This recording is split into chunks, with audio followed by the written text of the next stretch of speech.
এই শুকনো পাতাটিকে দেখুন, নিষ্প্রাণ হয়ে পড়েছে। কোনো একটা সময় এই পাতাটি একটা গাছের ডালে ছিল। সেই গাছ ওর লালন পালন করত। যখন যখন বাতাস বইত, এই পাতায় কম্পন দেখা দিত, মনকে প্রফুল্ল করে তুলত। কোনো একদিন এই পাতা গাছের ডাল থেকে ঝরে পড়ে গেল। নিঃসন্দেহে ও নিজের স্বাধীনতা পেল, কিন্তু আস্তে আস্তে শুকিয়ে গেল, নিষ্প্রাণ হয়ে গেল। দেখুন, আমি এই কথা বলছি না যে স্বাধীনতা অনুচিত, কখনোই না। কিন্তু যে কোনো পরিস্থিতিতে স্বাধীন হতে চাওয়া এটা নিশ্চিত রূপে অনুচিত। আমরা যদি আমাদের জীবনে পরিবারের গুরুত্ব ভেবে দেখি, তাহলে এই পরিবারে যতই মতভেদ থাকুক না কেন, যতই মনোমালিন্য থাকুক না কেন, যতই বিবাদ থাকুক না কেন, এই সব মিটিয়ে নেওয়া অত্যন্ত প্রয়োজনীয়। সেই সবকিছু সমাপ্ত করা অত্যন্ত প্রয়োজনীয়। কখনো এই পরিবারকে ভাঙতে দেবেন না, কখনো এই পরিবার থেকে দূরে চলে যাবেন না। এই পরিবার হলো আমাদের জীবনের একটা অমূল্য সম্পদ, অমূল্য এক আশ্রয়, যা এই সংসারে হয়তো কোথাও আপনি পাবেন না। তাই একে আগলে রাখুন। ভেবে নিন, আপনি পাতা আর আপনার পরিবার সেই গাছ। আসুন আমার সাথে ভালোবেসে বলুন, রাধা রাধা। অনেক সময় আমরা জীবনে অনেক মানুষকে এমন বলতে শুনে থাকি যে আমি অসফল হয়েছি কারণ আমার সময় ভালো যাচ্ছিল না। আমি এই জিনিসটা লাভ করতে চাইছিলাম কিন্তু করতে পারলাম না কারণ আমার সময়টা ভালো যাচ্ছিল না। আমি আমার জীবনে ওই মহান কাজটা করতে চাইছিলাম কিন্তু করতে পারলাম না। কেন? কারণ আমার সময়টা ভালো যাচ্ছিল না। কিন্তু যে মুহূর্তে ভালো সময় আমার জীবনে আসবে, আমি সব কিছু প্রাপ্ত করব। এমন প্রায় প্রত্যেকেই বলেন। আসুন একটা কথা বোঝা যাক। একজন মালিকে দেখুন, সে প্রত্যেক দিন গাছের সেবা করে, তাকে জল দেয়, তার যত্ন আত্তি করে। কেন? প্রত্যেক দিন সেই গাছ ফল দেয় না। সঠিক সময় এলে তবেই সেই গাছ ফল দেয়, কিন্তু প্রত্যেক দিন মালি তার সেবা করে, তাকে যত্ন করে। শুধুমাত্র তখন করে না যখন সেই গাছ ফল দিতে সক্ষম। আর যদি মালি গাছের যত্ন প্রতিদিন না করে, তাহলে হয়তো সেই গাছ ফল দিতেই পারবে না। এটাই হলো আমাদের জন্য একটা শিক্ষা। যখন সময় আমাদের জন্য অপেক্ষা করে না, তখন আপনি সময়ের জন্য কেন অপেক্ষা করছেন? ভালো সময়ের জন্য অপেক্ষা করবেন না। ভালো এবং শুভ কর্ম দ্বারা ভালো সময়কে নিজের কাছে টেনে আনুন। নিরন্তর কর্ম করুন, পরিশ্রম করতে থাকুন। শুভ সময় আপনা থেকেই আপনার কাছে আসবে। আসুন আমার সাথে ভালোবেসে বলুন, রাধা রাধা। একে বালি বলুন, মাটি বলুন বা ধুলো বলুন, এ দিয়ে কত কিছু করা সম্ভব। এ দিয়ে আপনি নিজের বাসস্থান নির্মাণ করতে পারেন, প্রাচীর গড়ে তুলতে পারেন, অট্টালিকা নির্মাণ করতে পারেন। কিন্তু যদি এই বালিকে আপনি মুষ্টিবদ্ধ করে রাখতে চান, তাহলে তা হাত থেকে ফসকে যাবে। আপনি কখনোই একে মুষ্টিবদ্ধ করতে পারবেন না। এরকমই হয় আমাদের জীবন, আর এরকমই হয় সময়। এই মুষ্টিবদ্ধ করা বালির মতো। সময়কে আমরা বাধা দিতে পারবো না, আটকেও রাখতে পারবো না। এ হলো প্রবাহমান। জন্ম থেকে মৃত্যু পর্যন্ত এই যে সময়, তা খুবই সীমিত। আর এই সময় আমরা যেটাই করি তার দ্বারাই আমাদের মূল্য নির্ধারিত হয়। আর এই সংসার থেকে চলে যাওয়ার পরেও এই সংসার এই সব কর্মের জন্যই আমাদের মনে রাখে। তাই যদি আপনি এটা ভাবেন যে আজ যে কর্ম করার ছিল আমি না হয় কাল করে নেব, কাল আমার লক্ষ্যে পৌঁছানোর কথা ছিল আমি পরশু পৌঁছবো, না, এই সময় খুব মূল্যবান, একে নষ্ট করবেন না। এই সময়কে সদ্ব্যবহার করুন, মহান হবার পথে অগ্রসর হন। একে যদি মুষ্টিবদ্ধ করে রাখার চেষ্টা করেন, এই সময় থেমে থাকবে না। আসুন আমার সাথে ভালোবেসে বলুন, রাধা রাধা। আমাদের জীবনে অনেক ধরনের ব্যক্তি এসে থাকেন। কেউ কেউ আমাদের সাথে থেকে যান, কেউ আমাদের থেকে দূরে চলে যান। কেউ ভালো মানুষ হন, কেউ খারাপ মানুষ। কিন্তু আমরা সবসময় সেই সময়টাকে নিয়ে দুঃখ প্রকাশ করি যখন আমাদের জীবনে কোনো খারাপ ব্যক্তি প্রবেশ করেন। তারা আমাদের খারাপ অনুভূতি দেন, দুঃখ দেন, কষ্ট দেন। আমরা সবাই তাকে ভালো মন্দ কথা বলি। কিন্তু কেন? এমন বিভিন্ন ধরনের মানুষ, খারাপ মানুষ, ভালো মানুষ সবার জীবনেই আসেন এবং সকলকেই একটা অমূল্য শিক্ষা দান করে যান। এবার আপনি নিজেই ভেবে দেখুন, জীবনে যখন প্রথমবার আপনি আগুন স্পর্শ করেছিলেন তখন আপনি একটা শিক্ষা লাভ করেছিলেন যে আমাকে আগুনের থেকে একটু দূরে থাকতে হবে। তারপর আস্তে আস্তে আপনি শিখলেন যে কিভাবে এই আগুনকে নিয়ন্ত্রণে রাখতে হবে। তারপর আপনি শিখলেন যে কিভাবে নিজের জীবনে তাকে প্রয়োগ করতে হবে, তা সে অন্ধকারে প্রকাশ লাভ করার জন্য হোক বা খাবার বানানোর জন্য। সেইভাবেই কোনো খারাপ ব্যক্তি যখন আপনার জীবনে আসে কোনো শিক্ষা দিয়ে যান, তার প্রতি কৃতজ্ঞ থাকুন। তার বিষয় খারাপ ভাবার বা খারাপ অনুভূতি নিয়ে থাকার কোনো প্রয়োজন নেই। সেই শিক্ষা লাভ করুন, ইতিবাচক মনোভাব নিয়ে জীবনের সামনে এগোতে থাকুন। কেউ নেই যিনি আপনাকে বাধা দিতে পারেন। আসুন আমার সাথে ভালোবেসে বলুন, রাধা রাধা। এই সংসারে অনেক অনেক এমন জ্ঞানী আছেন যারা নিজের সমস্ত জীবন জ্ঞান অর্জন করতে অতিবাহিত করেছেন। এই সংসারে এমন কোনো বেদ নেই, কোনো পুরাণ নেই, কোনো শাস্ত্র নেই, কোনো ভাষা নেই যা ওনারা জানেন না। এমন কোনো বিষয় নেই যা নিয়ে ওনারা কোনো বক্তব্য রাখতে পারবেন না। কিন্তু আমরা এই সকল জ্ঞানীকে কি ভালোবাসতে পারি? এনাদের সকলকে সম্মান করতে পারি না। কারণটা কি?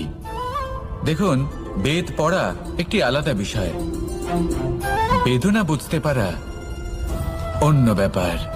এবং বেদনা বোঝার জন্য, সেই জ্ঞান লাভ করার জন্য আপনাকে মন থেকে করুণা এবং প্রেমের সঠিক অর্থ বুঝতে হবে। সামনের ব্যক্তির বেদনা বুঝতে হবে, তার যন্ত্রণাকে বুঝতে হবে। তারপর যে জ্ঞান আপনি অর্জন করেছেন বেদ থেকে, পুরাণ থেকে, শাস্ত্র থেকে, তা প্রয়োগ করে তার বেদনার নিবারণ করা, সেটা বেশি গুরুত্বপূর্ণ। সেই জন্য জীবনে শুধুমাত্র শাস্ত্র এবং বেদ পড়ে জ্ঞান অর্জন করতে সময় নষ্ট করবেন না। মন থেকে প্রেমের কি অর্থ সেই বিষয়ে জ্ঞান লাভ করার চেষ্টা করুন। করুণাও বুঝতে চেষ্টা করুন। একজন শ্রেষ্ঠ ব্যক্তি হয়ে উঠুন আর আমার সাথে ভালোবেসে বলুন, রাধা রাধা। একটি হাতির শরীরে কত বল থাকতে পারে সেটা আমরা সবাই জানি। একটা প্রহারেই বিশালাকার প্রাচীর ভেঙে পড়তে পারে। কিন্তু সেটা তখন হয় যখন সেই হাতির নিজের শক্তির বিষয়ে কোনো ধারণা থাকে। যদি সেই হাতিকেই বন্দী করে নেওয়া হয় তাহলে সেই হাতি তার পরাধীন থাকার অভ্যাস হয়ে যায়। এই পরনির্ভরশীলতা আমাদের শরীরকে নয়, আমাদের মনকে বন্দী করে ফেলে। আর তার পরিণাম হলো এটাই যে আমাদের নিজেদের ওপর নিয়ন্ত্রণ থাকেই না। যদি নিজের ওপর নিয়ন্ত্রণ না থাকে তাহলে নিজেদের প্রকৃত শক্তির সাথে আমরা কিভাবে পরিচিত হব? সেই জন্য এই সংসারের সবথেকে বড় আনন্দ হলো স্বাধীনতা। এই স্বতন্ত্রতাকে আনুন নিজের বিবেচনায়, নিজের চিন্তা ভাবনায়, নিজের জীবনে। কারোর কথায় প্রভাবিত হবেন না। নিজের বিবেকবোধ জাগ্রত করুন এবং এগোতে থাকুন। যখন এই বিবেচনা স্বতন্ত্র হবে তাহলে এই মন জীবন স্বতন্ত্র হয়ে উঠবে। আর তখনই নিজের আসল শক্তি আপনার সামনে আসবে। আপনার সাহস, আপনার প্রতিভা আপনি জানতে পারবেন। তখনই জীবনে এগোতে পারবেন। তাহলে আসুন আর আমার সাথে ভালোবেসে বলুন, রাধা রাধা। এই সংসারে যে ব্যক্তিই হোক না কেন, প্রত্যেক ব্যক্তির জীবনে সমস্যা অবশ্যই আসে। এমন কিছু মানুষ আছেন, যদি তাদেরকে জিজ্ঞেস করেন যে এমনটা ঠিক কেন হলো, তাহলে পুরো দোষটা তারা নিজেদের পরিস্থিতির ওপর ন্যস্ত করেন। যে আমি তো এমন একটা পরিস্থিতিতে ছিলাম, আমি কিভাবে কিছু করতাম, আমার কাছে আর কোনো বিকল্পই ছিল না। চলুন কথা বলা যাক মহাভারত নিয়ে। ভীষ্ম পিতামহ, ওনাকে জিজ্ঞেস করা হলো আপনি এরকম প্রতিজ্ঞা কেন করলেন? উনি বললেন যে আমি পরিস্থিতির অধীন হয়ে পড়েছিলাম, সেই জন্য। এই প্রশ্নটাই যখন অর্জুনকে করা হলো তখন অন্য একটি দিক প্রস্ফুটিত হলো। অর্জুন নিজের পরিস্থিতির কারণে জীবনে কখনোই বাধা পড়েননি। তিনি সিদ্ধান্ত নিয়েছিলেন সংঘর্ষ করার, সংসারের নিয়মের বিরুদ্ধাচারণ করার। এই সংসারে আপনি যা কিছুই হয়ে উঠতে পারেন তার সমগ্র শ্রেয় শুধুমাত্র আপনার পরিস্থিতির ওপর চাপিয়ে দেওয়া যায় না। সেটা নির্বাচনের উপর নির্ভরশীল যে সেই পরিস্থিতিতে আপনি কি নির্বাচন করেছেন। যদি সেই মুহূর্তে ভীষ্ম পিতামহ স্থিরতার সিদ্ধান্ত নিতেন, বিশ্লেষণ করার সিদ্ধান্ত নিতেন যে কি উচিত কি অনুচিত, কারা ধর্মের পক্ষে কারা ধর্মের বিপক্ষে, যদি শুধুমাত্র অস্ত্র হাতে ধৃতরাষ্ট্র এবং দুর্যোধনের বিরোধিতা করতেন, যদি শুধু এটুকু করতেন, তাহলে মহাভারতের মতো মহাযুদ্ধ কখনোই হতো না। সমস্যা সবার জীবনেই আসে, কঠিন পরিস্থিতিও সকলের জীবনে আসে। সেই ব্যক্তি এগিয়ে যেতে পারেন যিনি শ্রেষ্ঠ নির্বাচন করার ক্ষমতা রাখেন। তাহলে সেটাই করুন আর আমার সাথে ভালোবেসে বলুন, রাধা রাধা। রাধা কখনো কখনো আমার জন্য বড়ই সুগন্ধি আতর নিয়ে আসে, পারিজাত ফুলের মালা নিয়ে আসে আমার প্রসাধন করবে বলে, এবং আমার সব থেকে বেশি প্রিয় মাখন নিজে হাতে বানিয়ে আনে আমাকে নিজে হাতে খাইয়ে দেবে বলে, সবকিছু আমাকে প্রসন্ন করবে বলে। কিন্তু আপনি কখনো ভেবেছেন যে এই আতর কিভাবে বানানো হয়? সহস্র ফুলের পাপড়ি একসাথে পিষে নিতে হয়, তারপরে তার থেকে যে রস নিঃসৃত হয় সেই রস দ্বারাই আতর তৈরি হয়। অনেক সংখ্যক ফুলকে অসীম যন্ত্রণা ভোগ করতে হয়, তবে তারা আমার প্রসাধন সামগ্রী হয়ে উঠতে পারে। দুধ থেকে মাখন তৈরি করার জন্য কতটা পরিমাণ মন্থন সহ্য করতে হয় সেটা আপনি জানেন। ঠিক সেই রকমই হলো আমাদের জীবনও। বিপদও আসে, কঠিন পরিস্থিতিও আসে, এর সম্মুখীন হতে শিখুন। মনে রাখবেন আপনি হলেন সেই দুধ যাকে মন্থন সহ্য করতে হবে মাখন হয়ে ওঠার জন্য। মনে রাখবেন আপনি হলেন সেই ফুলের মতন যাদের পিষ্ট হতে হবে সুগন্ধি আতর হয়ে ওঠার জন্য, যাকেই সংসার পছন্দ করে। কখনো কখনো জীবনে আপনার সাথে খারাপ শুধুমাত্র এই কারণে ঘটে যাতে আপনার শ্রেষ্ঠ রূপ এই সংসারের সামনে আসতে পারে। শুধুমাত্র কঠিন পরিস্থিতি এবং বিপদকে একটা সুযোগ হিসেবে দেখার চেষ্টা করুন।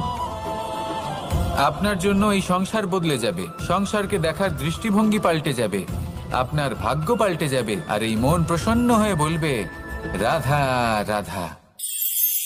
জীবনে অনেক সময় আমরা এটা দেখে থাকি যে আগামী প্রজন্ম সেই কাজটি করে যেটা তার পূর্ববর্তী প্রজন্ম করে গেছেন। একটা উদাহরণ দিই।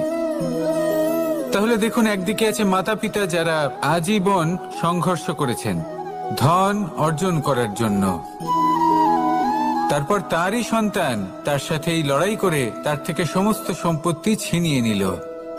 তারপরে যত সময় অতিবাহিত হয় সেই সন্তানের সাথেও সেই একই ক্রিয়া ঘটতে থাকে, তার সন্তান তার সমস্ত সম্পত্তি ছিনিয়ে নেয়।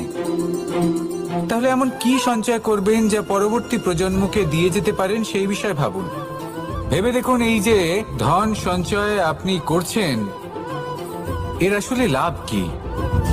অবশ্যই আবশ্যক, কিন্তু এটাই কি শুধু সবথেকে গুরুত্বপূর্ণ বিষয় যেখানে আপনি জানেন যে আপনি এই সম্পত্তি ভোগ করতে পারবেন না, কারণ এই সমস্ত সম্পত্তি আপনাকে পরবর্তী প্রজন্মের হাতে সঁপে দিতে হবে। তাহলে ধন সঞ্চয় করুন, কিন্তু এমন একটা সম্পত্তি কেন সঞ্চয় করা উচিত নয় যার উপভোগও আপনি করতে পারবেন, পরবর্তী প্রজন্মকেও দিয়ে যেতে পারবেন, আর মতভেদও হবে না। এমন সম্পত্তি আছে, আর এই সম্পত্তি হলো প্রেম। যদি আপনার মনে কোনো কিছু সঞ্চয় করার বাসনা জেগে ওঠে তাহলে প্রেম সঞ্চয় করুন। সেটা পরবর্তী প্রজন্মও পাবে এবং সেই প্রজন্ম ভবিষ্যতে ভালোবাসা ছড়াতে থাকবে, আর তখন এই মন সুপ্রসন্ন হয়ে বলবে, রাধা রাধা। জ্যোতিষ একটা বিদ্যা, এ হলো একটা বিজ্ঞান। যে নক্ষত্র দশায় আপনি জন্মগ্রহণ করেছেন, যে স্থানে আপনার জন্ম হয়েছে, এগুলো আপনার জীবনের দিশা স্থির করার ক্ষেত্রে গুরুত্বপূর্ণ ভূমিকা পালন করে। কিন্তু যে রাশিতে আপনি জন্ম নিয়েছেন আর আপনার যা নাম স্থির হয়েছে, সেটা আপনার ভবিষ্যৎ নির্ধারণ করবে তা আবশ্যক নয়। রা দিয়ে রাম এবং রা দিয়ে রাবণ, এই দুজনের রাশি সমান ছিল, কিন্তু একজন নিজের শক্তির দুর্ব্যবহার করলেন। স্বর্ণ লঙ্কার অধিপতি রাবণ, চতুর্দিকে বিজয়ী হওয়া সেই ব্যক্তি নিজের পতনের সম্মুখীন হলেন। শ্রীরাম রাবণকে বধ করলেন। শ্রীরাম, যিনি নিজের কর্ম দ্বারা, নিজের পরিশ্রম দ্বারা ঈশ্বর উপাধি লাভ করেছিলেন, 14 বছরের বনবাস ভোগ করলেন, আর যখন বিপদে পড়লেন তখনও নিজের রাজ্যের সাহায্য নিলেন না। বনের মধ্যে নিজে বানর এবং ভাল্লুকদের নিয়ে একটি সেনাবাহিনী গড়ে তুললেন এবং রাবণকে তার কুকর্মের শাস্তি দিলেন। তাই সর্বদা এটা মনে রাখবেন, আপনার খ্যাতি, আপনার ভবিষ্যৎ আপনার কর্ম নির্ধারণ করে, আপনার রাশি নয়। তাই সবসময় শ্রেষ্ঠ কর্ম করুন আর আমার সাথে ভালোবেসে বলুন, রাধা রাধা। আমাদের সকলের কাছে বৃক্ষ অত্যন্ত প্রিয়। আমরা সর্বদাই চাই এই বৃক্ষ ফল অবশ্যই দেবেন, আপনাকে সাফল্য দেবেন। যদি আপনার বিশ্বাস অটল হয়, নিরন্তর পরিশ্রম করেন, তাহলে ঈশ্বর কখনোই আপনার আশা ভঙ্গ হতে দেবেন না। আসুন আর আমার সাথে ভালোবেসে বলুন, রাধা রাধা। যখন মানুষের মৃত্যু হয়, যদি আপনি এইভাবে যুদ্ধ বিমুখ হয়ে উঠতে পারেন, যদি এই প্রবৃত্তি আপনি নিজের মধ্যে জাগ্রত করতে পারেন, তাকে যত্ন করে। শুধুমাত্র তখন করে না যখন সেই গাছ ফল দিতে সক্ষম। আর যদি মালি গাছের যত্ন প্রতিদিন না করে, তাহলে হয়তো সেই গাছ ফল দিতেই পারবে না। এটাই হলো আমাদের জন্য একটা শিক্ষা। যখন সময় আমাদের জন্য অপেক্ষা করে না, তখন আপনি সময়ের জন্য কেন অপেক্ষা করছেন? ভালো সময়ের জন্য অপেক্ষা করবেন না। ভালো এবং শুভ কর্ম দ্বারা ভালো সময়কে নিজের কাছে টেনে আনুন। নিরন্তর কর্ম করুন, পরিশ্রম করতে থাকুন। শুভ সময় আপনা থেকেই আপনার কাছে আসবে।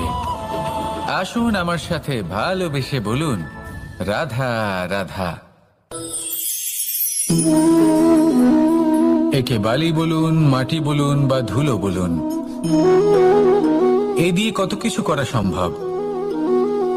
এ দিয়ে আপনি নিজের বাসস্থান নির্মাণ করতে পারেন, প্রাচীর গড়ে তুলতে পারেন, অট্টালিকা নির্মাণ করতে পারেন। কিন্তু যদি এই বালিকে আপনি মুষ্টিবদ্ধ করে রাখতে চান, তাহলে তা হাত থেকে ফসকে যাবে। আপনি কখনোই একে মুষ্টিবদ্ধ করতে পারবেন না। এরকমই হয় আমাদের জীবন, আর এরকমই হয় সময়। এই মুষ্টিবদ্ধ করা বালির মতো। সময়কে আমরা বাধা দিতে পারবো না, আটকেও রাখতে পারবো না। এ হলো প্রবাহমান। জন্ম থেকে মৃত্যু পর্যন্ত এই যে সময়, তা খুবই সীমিত। আর এই সময় আমরা যেটাই করি তার দ্বারাই আমাদের মূল্য নির্ধারিত হয়। আর এই সংসার থেকে চলে যাওয়ার পরেও এই সংসার এই সব কর্মের জন্যই আমাদের মনে রাখে। তাই যদি আপনি এটা ভাবেন যে আজ যে কর্ম করার ছিল আমি না হয় কাল করে নেব, কাল আমার লক্ষ্যে পৌঁছানোর কথা ছিল আমি পরশু পৌঁছবো, না, এই সময় খুব মূল্যবান, একে নষ্ট করবেন না। এই সময়কে সদ্ব্যবহার করুন, মহান হবার পথে অগ্রসর হন। একে যদি মুষ্টিবদ্ধ করে রাখার চেষ্টা করেন, এই সময় থেমে থাকবে না। আসুন আমার সাথে ভালোবেসে বলুন, রাধা রাধা। আমাদের জীবনে অনেক ধরনের ব্যক্তি এসে থাকেন। কেউ কেউ আমাদের সাথে থেকে যান, কেউ আমাদের থেকে দূরে চলে যান। কেউ ভালো মানুষ হন, কেউ খারাপ মানুষ। কিন্তু আমরা সবসময় সেই সময়টাকে নিয়ে দুঃখ প্রকাশ করি যখন আমাদের জীবনে কোনো খারাপ ব্যক্তি প্রবেশ করেন। তারা আমাদের খারাপ অনুভূতি দেন, দুঃখ দেন, কষ্ট দেন। আমরা সবাই তাকে ভালো মন্দ কথা বলি। কিন্তু কেন? এমন বিভিন্ন ধরনের মানুষ, খারাপ মানুষ, ভালো মানুষ সবার জীবনেই আসেন। এবং সকলকেই একটা অমূল্য শিক্ষাদান করে যান। এবার আপনি নিজেই ভেবে দেখুন, জীবনে যখন প্রথমবার আপনি আগুন স্পর্শ করেছিলেন তখন আপনি একটা শিক্ষা লাভ করেছিলেন যে আমাকে আগুনের থেকে একটু দূরে থাকতে হবে। তারপর আস্তে আস্তে আপনি শিখলেন যে কিভাবে এই আগুনকে নিয়ন্ত্রণে রাখতে হবে। তারপর আপনি শিখলেন যে কিভাবে নিজের জীবনে তাকে প্রয়োগ করতে হবে, তা সে অন্ধকারে প্রকাশ লাভ করার জন্য হোক বা খাবার বানানোর জন্য। সেইভাবেই কোনো খারাপ ব্যক্তি যখন আপনার জীবনে আসে কোনো শিক্ষা দিয়ে যান, তার প্রতি কৃতজ্ঞ থাকুন। তার বিষয় খারাপ ভাবার বা খারাপ অনুভূতি নিয়ে থাকার কোনো প্রয়োজন নেই। সেই শিক্ষা লাভ করুন, ইতিবাচক মনোভাব নিয়ে জীবনের সামনে এগোতে থাকুন। কেউ নেই যিনি আপনাকে বাধা দিতে পারেন।